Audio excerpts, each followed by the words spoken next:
प्रिय साथियों, आप सभी को सादर प्रणाम।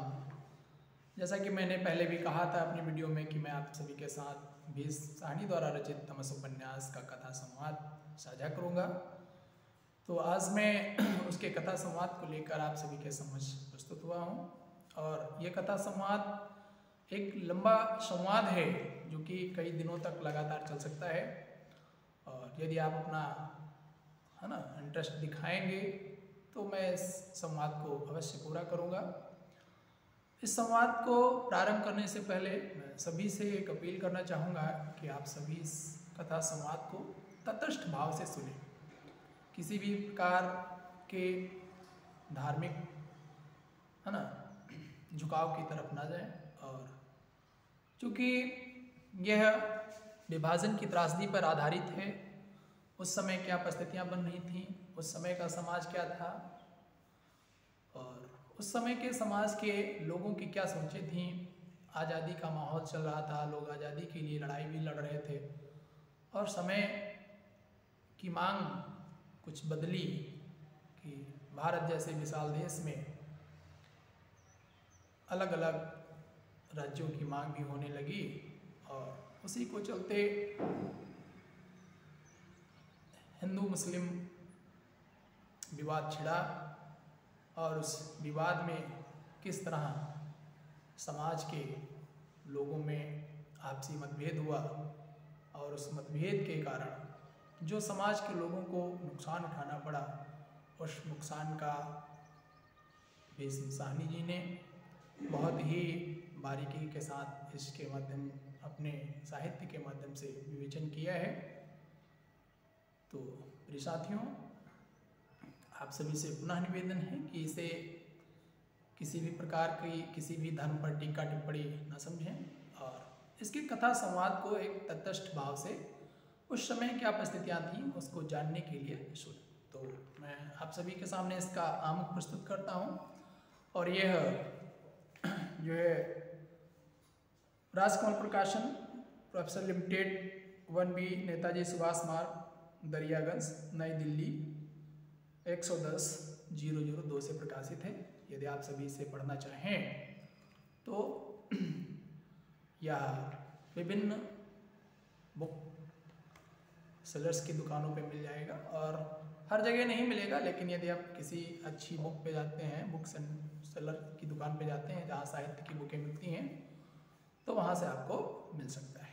तो चलिए आप इसके आमुख की तरफ देखते हैं कि क्या विचारधारा है। पहले से हिंदी के प्रसिद्ध कथाकार श्री भीष्म साहनी जी, जिनका जन्म 1915 ईस्वी के हुआ, की जीवन रेखाएं संक्षेप में उन्हीं के शब्दों में इस प्रकार उभरती हैं। वह अपना कुछ इस प्रकार से बयां करते हैं। बचपन रावलपिंडी में बीता। रावलपिंडी छोटा सा शहर था, लेकिन देश के जीवन की लगभग सभी प्रवृत्तियों की झलक वहाँ मिल जाती थी।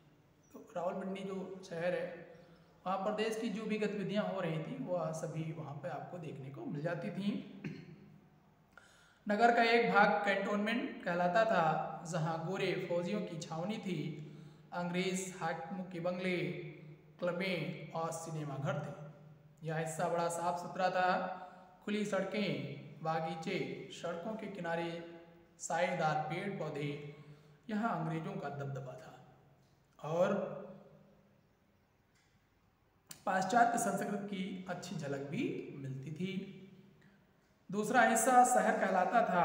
गंदा, तंग, अंधेरी गलियां, कीच, लोगों की भीड़। यहाँ पर कांग्रेस के जुलूस भी निकलते, गुरुद्वारे और आर्य समाज के भी मुहर्रम के ताजिए भी निकलते, गाहे बगाहे सांप्रदायिक तनाव भी होता, मगर लोग आमतौर पर बड़े स्नेह भाव से एक दूसरे के धर्म की मर्यादाओं की कद्र करते हुए रहते थे। मतलब सब कुछ हो रहा है,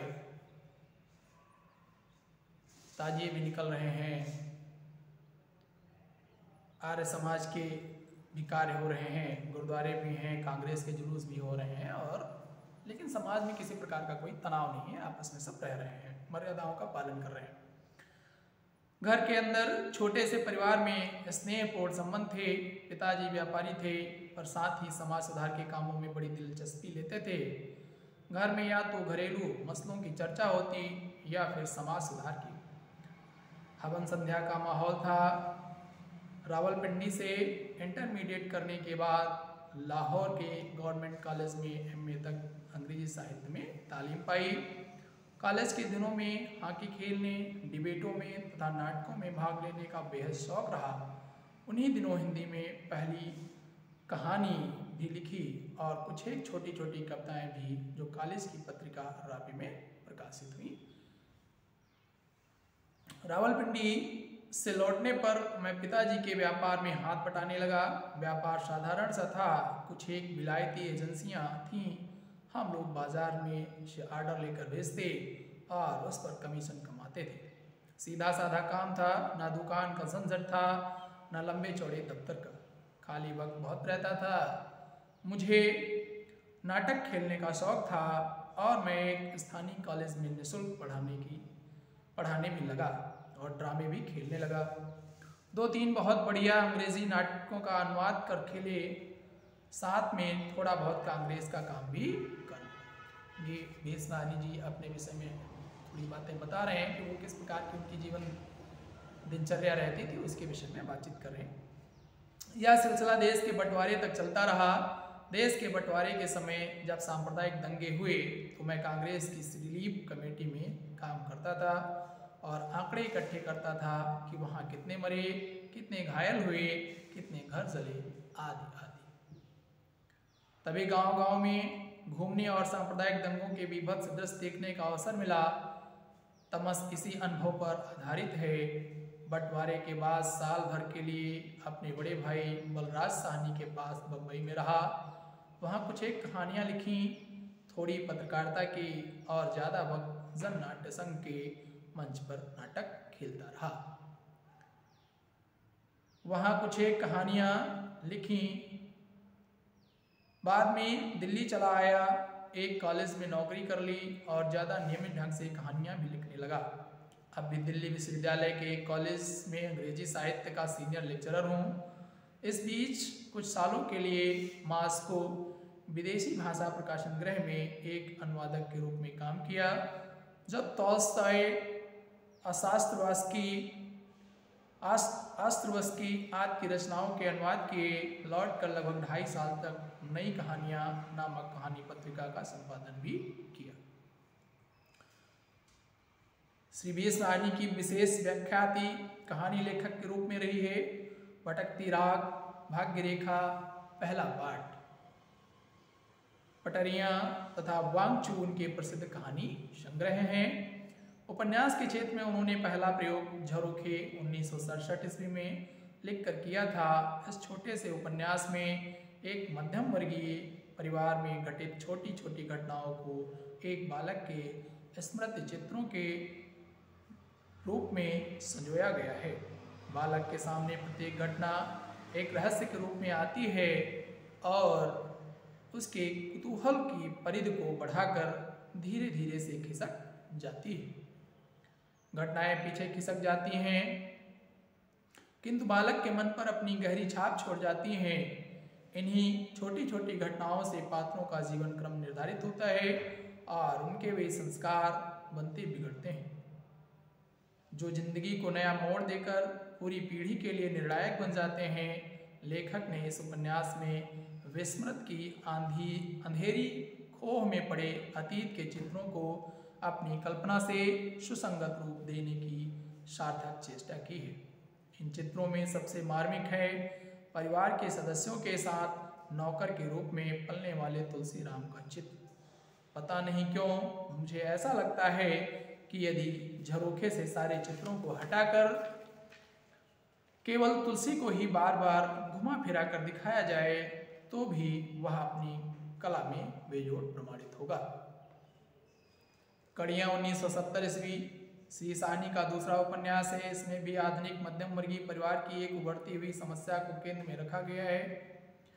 महेंद्र अपनी विवाहिता पत्नी प्रमिला से विरक्त होकर अपनी ही कार्यालय में काम करने वाली एक आधुनिका सुषमा की ओर आकृष्ट होता है। उसकी पत्नी प्रमिला कुछ पुराने संस्कारों वाली है। वह महेंद्र की माँ को महेंद्र की मांग को समझ नहीं पाती।